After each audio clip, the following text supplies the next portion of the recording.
Okay, this is the Algebra 1A, section 1.4 video lesson for properties of real numbers.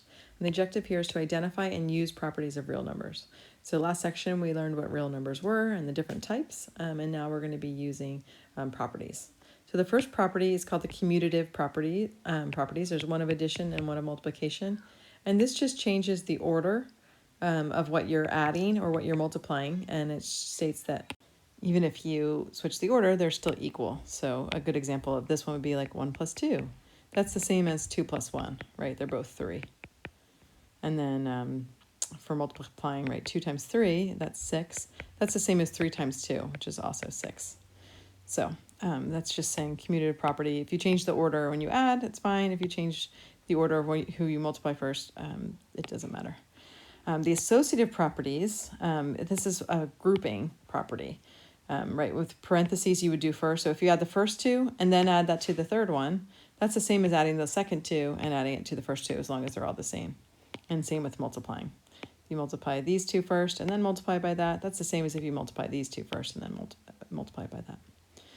And then to remember the difference, sometimes people get confused between commutative and associative properties. I think of commutative, like if you're going on a commute to work, right? You go from first you go A to B, and then on the way home you go from B to A. And then same with multiplying, right? You go to A to B, switch to B. So I think of commutative as like commuting to work. And then associative, you can think of that as like association, grouping. Like a group is an association. So the association one, if you're changing the grouping, that's associative. And so the last ones, this one is the identity properties. Identity, think of that like identity. Think of that as yourself, right? My identity. Say addition. What can you add to yourself and you still have yourself, right? You can add 0, right? And what can you multiply to yourself to keep yourself, right? You can multiply 1. So A plus 0 is still A. A times 1 is still A. So when you add 0, that's identity property of addition. When you multiply by 1, that's identity property of multiplication. 0 property of multiplication just states that anything times 0 equals 0. And then the multiplication property of -1 is anything times -1 is just change the sign. Just makes it the opposite. Okay, so this is going to be used with, you're going to see some equations and then you're going to write what property is illustrated by them. So it's good to either memorize these or have them handy when you're doing these. Let's actually make it so we can see them all. In this first one, it says 42 times 0 equals 0. So remember, anything times 0 is 0. That's our 0 property of multiplication here. And then for this one, we can see the grouping changes. So grouping is association. Groups remind us of associations. Association reminds us of associative property. And since this is addition, adding, right, these are all three the same. In the same order, this is going to be the associative property of addition. And then this last one, we're adding 0 to 10x and we're left with 10x. So this is identity, right? 10x keeps itself. So this is identity property of addition. Okay, so moving on to once by yourself. When you press pause and try these on your own, you might want to rewind the video and pause it when you have all the properties up on top when you do these. But check back for your solutions. Okay, hopefully you noticed here when you multiply by 1, you keep it yourself. 4x stays 4x, so that's the identity property, and this is of multiplication. And then this one is another changing of, oh, I got this wrong. Yes, hopefully you did not, and you see my mistake. But look, immediately I see parentheses, so I think, oh, grouping changed. But if you notice, when you do associative property, that means the grouping changes. But here, the grouping didn't change. This is still z and square root of y. So the only thing that changed was the order of the square root of y and the z. So I got this wrong.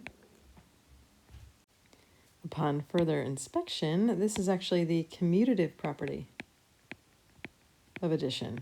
Right? Because even though it looks like, right, we see the parentheses, so we immediately think, oh, grouping, associative. But if you look carefully, right, they're not the same order. X, Y, Z, X, Z, Y. So these two were switched, right, which is actually the commutative property within the parentheses. So tricky. Hopefully you got that one right. Okay, moving on, we have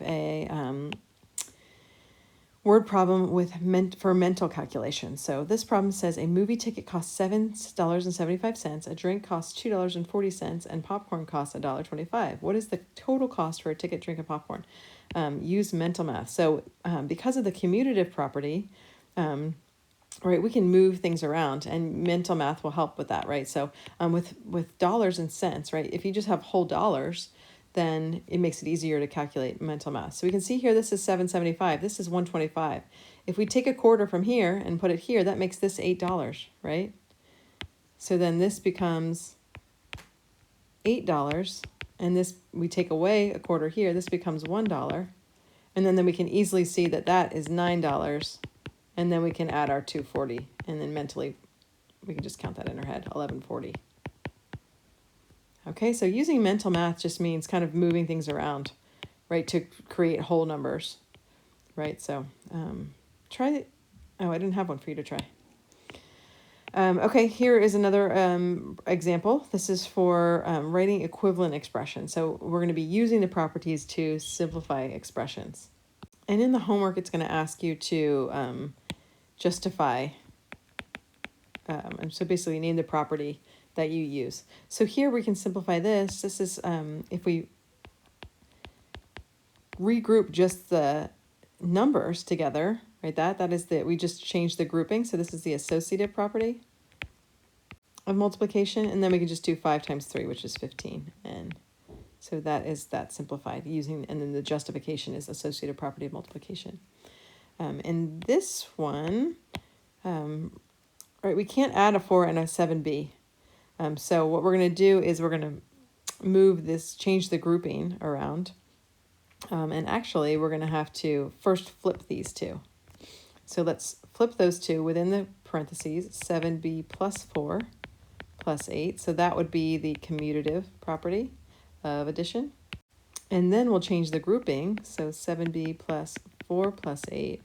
And then that's the associative property of addition, and then we can simplify. This is 7b, and then 8 plus 4 is 12. And that's our simplifying. And then our justification was, right, commutative property and associative property of addition. Okay, and then this last one, we can rewrite this as 6xy divided by y, right, which becomes 1. So 6x times 1 is just 6x. And so that, right, remember y divided by y is just 1. And so this is the identity property of multiplication.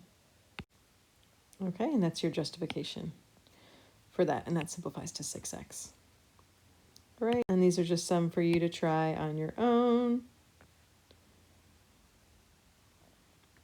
So press pause, try these on your own, and then check back for the solutions. Okay, so for this first one here, if you change the grouping, that's the associative property of multiplication, it simplifies to this. Here you have to use the commutative property of addition to switch these inside the parentheses, then switch the groups, and then add those to get that as your simplified. And then here, I split the 8 into a 4 times 2 and the 12 into 4 times 3 so that the 4's become a 1, 4 divided by 4. And then these m divided by n's become a 1. And then any time you multiply anything by 1, it's just itself. So we have a 2 left on top and a 3 times n on the bottom. So this is the identity property of multiplication. All right, that's it. Enjoy.